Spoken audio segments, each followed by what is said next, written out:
제가 쭉 정리해서 들어보니까 역마진 상황이 나거나 순마진이 낮은 거는 사칙연산인데 왜 그것도 못했냐? 니네가 잘못한 거네? 내가 사칙연산까지 알려줘야 하냐?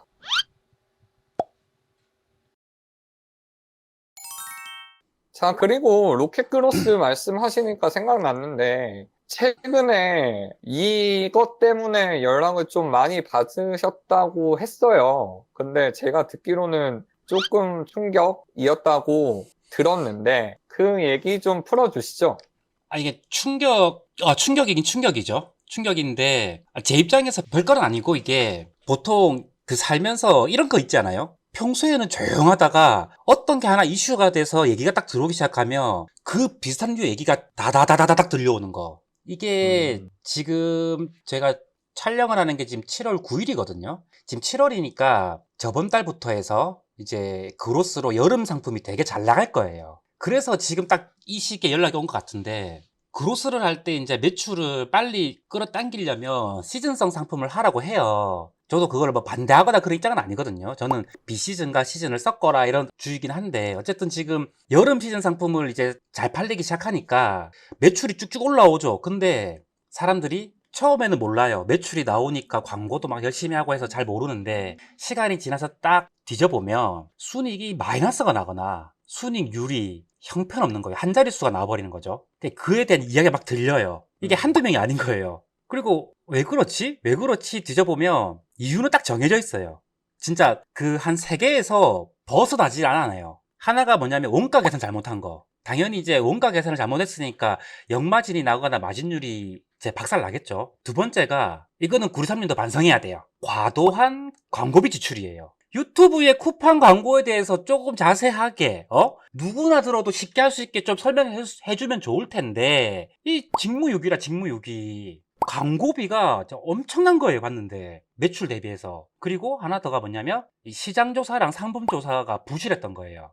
이게 결국에 이 세 개가 다 엮여 있거든요. 광고비랑 원가 계산이랑 시장조사와 상품조사. 이게 시장조사와 상품조사가 왜 그런 매출 대비해서 순이익이 낮고 순이익률이 낮냐에 대해서 얘기를 하면, 시장조사랑 상품조사를 제대로 못했기 때문에 광고비가 많이 나가는 거예요. 전환율이 낮은 거죠. 상품성이 떨어진다. 그러니까 소싱을 했을 때 상품성이 떨어지는 걸 했다. 결국 이걸로 귀결돼 버려요. 그래서 딱 그거예요. 이게 이제 그로스를 하시는 분들이 내가 알아야 할 걸 놓치고 시작하는 거예요. 시작하기 전에 그로스는 이러이러하니까 이걸 알고 시작해야 되는데, 남들이 그냥 된다고 하니까, 그로스 돈 잘 번다고 하니까 그냥 친구 따라 강남 가듯이 시작한 거죠. 이게 사실은 구리삼님도 그로스를 하고 계시지만, 우리가 이제 그로스를 이제 도소매 영역이니까 그냥 더하기 빼기 곱하기 나누기잖아요. 이게 사칙 연산이잖아요. 그냥 이게 뭐 대단한 뭐 우리가 수학을 하는 게 아니잖아요. 이제 그거를 놓치고 가다 보니까 고생은 본인이 해요. 물건 소싱을 하고 막 집어넣고 광고 돌리고 막 열심히 상태 만들고.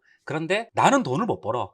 돈은 쿠팡만 벌고 있는 상황이 벌어지는 게 너무 많이 들렸어요. 실제로 그런 분들이 많다는 게 조금 사실 알고는 있었거든요. 그로스 하면서 본인이 역마진인데 역마진인지 모르시는 분들이 많다. 정산 시스템의 문제기도 하죠. 근데 실제로 딱 전화 받아서 제가 위임을 까봤을 때, 상황이 좀 심각하더라고요. 그렇군요. 일단은 두 번째 말씀하신 광고비 지출에 대해서는 제가 굉장히 죄송합니다. 그동안 제가 바쁘다는 이유로 광고 관련 이슈가 좀 많았고, 제가 한 반년쯤 전에 광고 관련해서 정리해서 올린 영상이 있는데, 그 이후로 좀 업데이트된 부분이 많이 있긴 해요. 근데 그 부분 중에서도 당연히 머스트 클래스 분들이 우선이긴 하지만 유튜브에서 풀 수 있는 내용도 많이 있거든요. 근데 그거에 대해서 제가 좀 직무유기한 점 죄송합니다.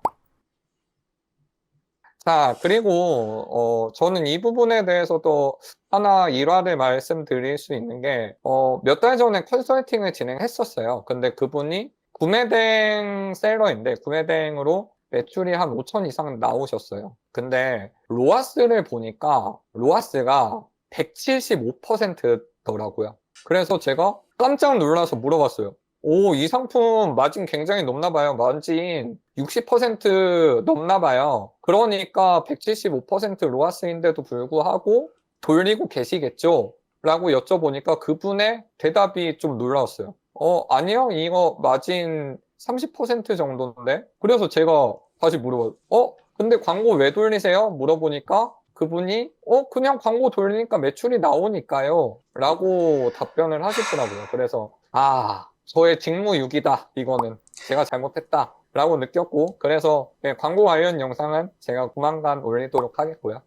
그리고 아까 방금 길게 셀코님께서 말씀을 해주셨는데, 제가 쭉 정리해서 들어보니까 역마진 상황이 나거나 순마진이 낮은 거는 사칙연산인데 왜 그것도 못했냐? 니네가 잘못한 거네? 내가 사칙연산까지 알려줘야 하냐? 이런 말씀이죠? 아이, 그렇게 말하면 제가 겁나 싸가지가 없어 보이잖아요. 되게 못된 놈 같잖아요. 사실인데. 아니, 와, 그러니까, 어떤 느낌이냐면, 구리사님과 유튜브를 찍으면 찍을수록 제가 날아가는 느낌? 약간 그런 느낌? 이게 사칙연산을 니네들이 못했으니까 역마진이 난다. 이게 아니라 그거죠. 요즘에 그로스 강의 진짜 많잖아요. 뭐 저렴한 건 100만 원대부터 시작해서 비싼 거는 이제 1000만 원대까지 올라가는 그런 그로스 강의가 너무 많은데 그렇게 이제 수업을 듣고 대부분 시작하시겠죠. 근데 이거를 원가 계산을 혹은 광고비에 대한 기준을 그리고 시장조사와 상품조사하는 거를 가르쳐 줬는데 이제 본인이 기억을 못 하는 건지 아니면 잘 안 팔려서 그냥 광고 말씀하신 대로 광고를 켜놓으면 그래도 주문이 들어오니까요. 이 생각으로 계속 진행을 하셨는지는 모르겠지만 이제 그거를 잡고 가야 된다는 거죠. 그러니까 보통 이제 사입에서는 판매가 대비 원가를 60% 언더로 잡거든요. 판매가 대비 원가가 60% 언더가 되니까 최소 마진율이 40%가 나와야 돼요. 이걸 로아스로 뒤집어 버리면 250%가 되겠죠. 근데 중요한 건 뭐냐면 이 40%라는 마진율에서 마켓 수수료가 빠져 있어요. 일반적으로 도소매에서 말하는 마진율은요. 그냥 원가와 판매가의 관계예요. 마켓 수수료를 계산을 안 해요. 그래서 쿠팡을 예로 들면 이제 쿠팡 카테고리 같은 경우에는 이제 수수료를 부가세 포함해서 12% 정도로 계산을 많이 하잖아요. 그러면 내 마진율이 40%라고 하면 12%를 빼서 실제 마진율이 28%가 돼요. 그런데 그로스만 딱 한정해서 보면 입출고 비용이랑 배송비라는 게 있잖아요. 그게 원가에 들어가야 돼요. 왜냐하면 그로스도 카테고리 수수료를 떼니까. 그러면 내가 마진율을 40%, 45%, 50%를 하겠다고 했을 때 그 원가에는 그로스 입출고 비용이랑 배송비가 녹여져야 돼요. 그걸 대부분 못 해요. 생각을 안 해요, 그냥. 그러니까 이미 거기서 내가 생각한 마진율이 박살나기 시작하는 거예요. 그러다가 남들 잘 된다고 해서 했는데 안 팔려. 그러니까 판매가를 내리겠죠. 그리고 광고를 좀 더 공격적으로 하겠죠. 음. 판가를 내리고 광고를 공격적으로 하면 무슨 일이 벌어져요? 마진율은 더 박살이 나죠. 내가 순이익을 해치는 액션을 두 개를 했잖아요. 판매가 낮추고 광고 공격적으로 돌리고. 이게 악순환인 거예요. 결국엔 나는 돈을 못 버는 거예요. 돈은 쿠팡이 벌고. 그래서 이제 알고 하셔야 된다는 말씀인 거죠.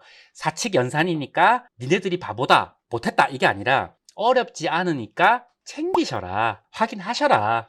그 말씀을 드리고 싶은 거죠. 네, 어쨌든 저는 제가 편집자한테 잘 말해서 잘 해보도록 할게요. 아까 그 사셨다는 자료 좀 넘겨주시면은 제가 편집을 잘 해보실 수도 있을 것 같아요. 그거는 그분이 저를 믿고 준 거라서 그걸 네, 오픈하기가 진짜 쉽지가 어쨌든 않아요. 저희는 다음 질문으로 넘어가도록 하겠습니다. 예, 저도 그로스를 지금 잘 하고 있고 매출이 좀 잘 나오고 있어요. 근데 이게 원가 계산이 어려운 게 아니거든요. 그리고 제가 그로스를 셀코님한테 배워서 그런지 너무 쉽게 잘 알려주셔서 잘 하고 있어요. 물론 제가 원래 잘하는 것도 있고요. 어우, 그리고 말씀하신 대로 그냥 사칙 연산 안에 다 계산 가능한 부분이 많이 있습니다. 쿠팡 광고도 그렇게 좀 셀코님이 들으셨던 것처럼 막 돌리면 안 되는데 아직도 많은 분들이 광고를 본인 감대로 좀 돌리고 계신 분들이 좀 많이 있는 것 같아요. 그런 분들이 이제 고민 상담을 셀코님에게 많이 요청을 하셨을 텐데 그러면은 구체적인 해결 방안을 알려주셨겠죠? 예를 들어서 옛말에 그런 말이 있잖아요. 쿠팡 광고를 잘 모르겠으면 구리사한테 가라 같은 조언을 해주셨나요? 옛말에 쿠팡 광고는 구리사한테 가라는 그런 저 변방의 이상한 약간 시장에 떠도는 호소문 같은 그런 얘기가 있죠. 근데 사실 이게, 물론 이제 저도 도와드리고 싶긴 한데, 사실 별말 할 수가 없어요. 그러니까 이미 상황이 벌어진 상황이고 해줄 말이 없는 게 시즌이라고 했잖아요. 이제 끝나요. 이제 다음 달 되면 여름 시즌 끝나버리잖아요. 어떻게 할 수 있는 방법이 없어요, 사실은. 그리고 자, 냉정하게 얘기해서 다른 분들한테 강의를 듣고 시작하신 분들이 많잖아요. 만약에 자기가 어려운 상황이나 뭔가 막히면 자기가 배운 사람한테 AS 요청하는 게 맞지, 그걸 저한테 얘기해버리면 제가 그거를 되짚으면서 수정하는 과정에서 그분을 깔 수밖에 없는 상황? 근데 저는 그러고 싶은 생각은 없거든요. 단지 이제 대부분 제 수강생들이나 제 주변에 아는 셀러분들 소개로 이제 연락이 오니까 이제 조언 정도만 해드리지, 제가 뭐 그 상품에 대해서 뒤져봐가지고 상품 조사를 다시 해본다거나 유행에 접속해가지고 이제 광고 보고서 다운받아가지고 이 광고 보고서를 보세요, 이래 되니까 이렇게 하셔야 됩니다, 이제 그렇게까지는 안 해드려요. 그러니까 지금 말씀은 셀코님에게 그로스를 배운 분들이 아니고 대량을 배우셨다던가 이렇게 다른 쪽으로 연관이 된 분들은 물어보시면은 좀 그거를 이제 세세하게 봐주다 보면은 그분은 다른 강사분께 그로스를 배웠을 거잖아요. 그게 틀린 건 아니니까 맞고 틀린 거 이런 거를 떠나서 그거에 대해서 아무래도 부정할 수밖에 없는 말을 할 수도 있으니까 그게 조금 부담스럽고 뭐 그런 말 할 필요도 없잖아. 내가 이렇게 그런 것도 아닌데. 그래서 뭐 그런 말씀을 해주신 것 같고, 그럼 세이코님이 작년에도 그렇고 올해도 그렇고 브로스를 한시적으로나마 강의를 하셨어요. 그러면 세이코님 같은 경우에는 수강생 케어 아니면은 세이코님에게 배운 수강생분들은 어떻게 하고 있는지 그런 거 궁금하거든요. 이제 뭐 최근에도 했었고 작년에도 했었지만 그로스를 하고 계신 분들은 일단은 역마진 안 나게 해요. 왜냐하면 원가에 들어가는 비용들, 그리고 판매가, 그리고 광고비에 대한 기준, 광고를 그렇게 뭐 빡세게 알려드리진 않는데 이제 광고비에 대한 기준은 정해드리죠. 매출의 10% 이상 쓰지 마라, 절대로. 자, 그런 식으로 알려드리고, 그리고 원가 계산이나 판매가 계산했을 때 이제 마진율이라든지 마진 금액도 중요하잖아요, 사실은. 그래서 제가 쓰는 엑셀표를 그냥 드려요. 그렇다고 뭐 그게 대단한 함수가 걸려있고 그러진 않거든요. 그냥 제가 알아보기 편하게 이게 몇 위안이고 몇 개를 사서 중국에 내가 얼마를 결제했고 한국에 들어올 때 물류비랑 관세사 비용이 얼마가 들었고 상품화 단계에서 얼마가 추가가 됐으니 상품 수량으로 나누면 개당 원가가 나오죠. 거기서 그로스 입출고 비용과 배송비가 얼마니까 총 이 상품의 원가는 얼마야. 그리고 나는 이거 판가를 이 가격에 팔래. 그러니까 내 마진율은 몇 프로네? 마진 금액이 이 정도네? 그럼 난 하루에 광고를 얼마 정도 쓸 수 있겠네? 이 정도 되는 엑셀표 간단한 거 드리고 그 표를 꼭 채우라고 해요. 왜냐면 뭐 구리삼님도 그로스 하시니까 사실은 대충 봐도 계산되잖아요. 근데 눈으로 딱 보는 거 하고 머릿속으로 어림잡아 계산할 때랑 조금 오차가 날 수도 있으니까, 그래서 일단은 그 엑셀을 드리면서 하라고 하고, 저는 사실 그로스 상품들이 판매가 대비 마진율이 좀 높거든요. 그로스 입출고비랑 배송비랑 다 원가에 녹여도 카테고리 수수료를 빼도 마진율이 40% 후반이 나와요. 그래서 광고 돌릴 때 여유가 있어요, 저는. 광고를 안 돌려도 매일 팔리는 상품도 있거든요, 실제로. 그래서 이게 그 하나에 정해진 정답은 없다고 생각해요. 이 시장이라는 게 살아 숨쉰다라고 생각을 하거든요. 그래서 시장조사랑 상품조사를 하다 보면 얘는 광고 조금 돌려야겠는데? 혹은 얘는 광고 안 돌려도 팔리겠네? 이런 게 보여요. 그래서 제가 머클 특강할 때도 시장조사, 상품조사 진짜 중요하다고 얘기하거든요. 거기서 판매 루트가 보인다고 해야 되나? 중요하죠. 어쨌든 잘하면 된다, 이거죠. 그러니까 세이코님께서는 다른 것도 다 중요한데 다른 거는 사칙 연산에 관한 거고 사칙 연산에 관한 거는 니네가 잘 했어야지 였고, 그거 말고 플러스는 시장 조사, 상품 조사만 이제 잘 하면은 잘 팔린다. 그리고 충분한 마진도 볼 수 있다. 이 말씀이 맞는 거죠. 그쵸. 시장조사, 상품조사가 얼핏 들으면 되게 추상적으로 느껴질 수 있어요. 그런데 아마 내가 지금 시장조사를 하고 있어, 나는 지금 상품조사를 하고 있어, 이거를 못 느끼는데 본인이 하고 계신 분들이 계실 거예요.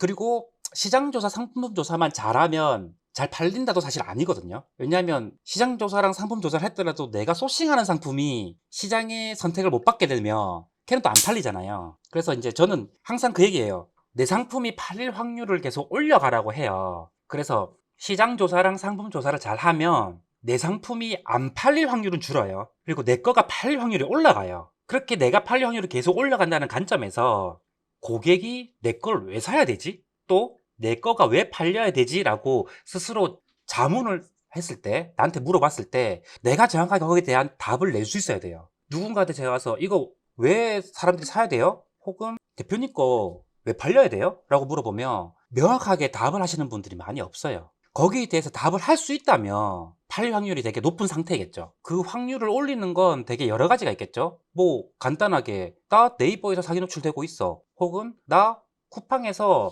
내 거 리뷰 제일 많아. 혹은 시작 단계에서는 리뷰가 쌓기 힘들 테니까 내 거가 딴 애들 거보다 싸. 어떤 그런 소비자가 구미가 당기는 이유들이 붙어 있어야 돼요. 눈에 띄는 것부터 시작해서 고객이 결제 버튼을 누르기까지 그 모든 프로세스 안에서 고객이 혹할 만한 요소가 다닥다닥 붙어 있으면 이제 또 확률이 쭉 올라가겠죠. 그러니까 셀코님께서는 아까부터 계속 이야기했다시피 사칙연산은 아, 그놈의 예, 사칭연사 그건 진짜. 넘어갈게요. 그래서 안 팔리는 확률은 낮추고 네, 그리고 팔리는 확률이 높이는 강의를 하시는 거잖아요.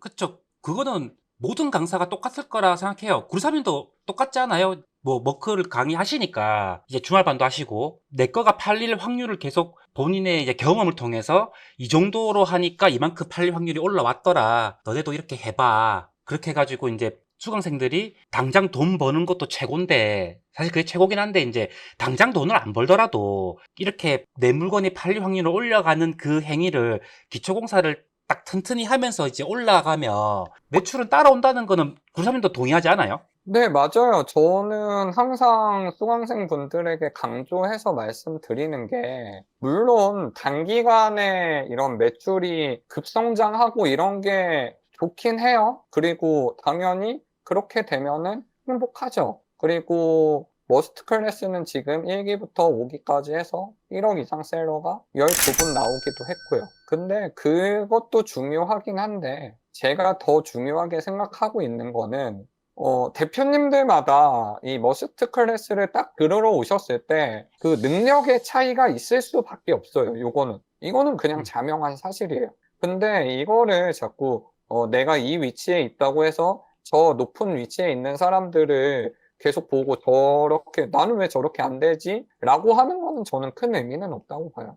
근데 제가 좀 추구하는 바는 그래도 제가 이렇게 하는 방법을 알려드렸고 이 방법대로 하면은 적어도 어제보다는 오늘 성장했고 오늘보다는 내일 또 성장하고 이거는 저는 수많은 수강생 분들을 통해서 입증을 했기 때문에 이건 너무 당연한 거라서 이게 정말 제일 중요한 부분이라고 생각하고 저는 그 부분을 그러니까 아까 제가 말씀드린 것처럼 고통스러워 하시는 분들이 있어요. 나는 음. 왜 1억을 못 넘지? 아니면은 내가 지금 인터뷰 나오는 저 사람보다 일찍 강의를 들었는데 왜 나는 저 사람보다 매출이 덜 나오지? 이렇게 생각하지 마시고 그냥 배운 대로 착착 해나가시다 보면은 계속 매출은 늘어나고 이런 거를 알려드리는 게 제 머스트 클래스 강의고 그리고 이런 거랑 결이 정말 잘 맞기 때문에 제가 셀코님에게 그 수많은 호를 바치면서 한 열 몇 마리는 될 거예요. 그걸 바치면서 이렇게 모시고 이렇게 된 거죠. 그 소가 열알이 안 넘는 것 같은데 어쨌든 이게 결국 뭐 구삼님도 저도 강의를 하는 사람이지만 결국엔 당장 매출보다는 우리가 사업을 이제 올해까지만 하고 접을 게 아니니까 능력치가 다르잖아요. 사실은 딱 시작할 때 그 능력치가 출발점이 다를 수는 있는데 결국에는 끝에서 만난다는 거죠. 끝에서. 그래서 저는 이제 포기하지 마세요라는 말을 안 하고 도망치지 말라고 하거든요. 도망 안 치지 말고 그 자리에 버텨가지고 하다 보면 결국에 끝에서 만나니까. 그래서 천천히 가든 빨리 가든 챙길 거는 챙기고 확인할 거는 확인하면서 올라가면 결국에는 이제 해피엔딩이 되지 않을까. 그렇게 생각해요. 네, 맞습니다. 저도 이제 제가 좋아하는 말인데, 셀코님도 잘 아시다시피 제가 독서를 좋아해요. 그래서 제가 정말 감명 깊게 본 책인 베르세르크라는 그 만화책 아니에요? 명작 만화책이 있는데, 거기 보면은 도망쳐 도착한 곳에 낙원은 없다는 말이 있어요. 그래서 저는 음. 이거에 대해서 굉장히 동의를 하고 감명받았고요. 그래서 이거에 대해서 좀 이야기를 해본 것 같아요. 오늘 뭐 이것저것 막 이야기를 많이 했는데, 옥시전 지마켓 2,000개 이슈로 시작을 했는데, 뜻밖의, 저한테 뜻밖의 선물도 있었고요. 이제 올 예정이고, 그리고, 그로스 이야기도 이렇게 해봤어요. 근데 그로스도 이것도 좀 많이 생각을 해보셔야 돼요. 왜냐면은 그로스가 좋다 해서 막 몰리셨는데, 과연 내가 제대로 하고 있고 돈을 벌고 있고 돈을 얼마나 벌고 있느냐 이런 거는 한번 검증을 한번 해보시는 게 좋은 것 같아요. 자, 그러면은 이렇게 이야기가 된 김에 셀코님 어차피 약속도 없잖아요. 밥은 먹어야죠. 밥은. 다 나중에 드시고요. 그러면은 제가 좀 질문을 좀 준비해 왔어요. 네이버도 좀 여쭤볼게요. 저는 좀 궁금해가지고. 예? 자, 첫째, 네이버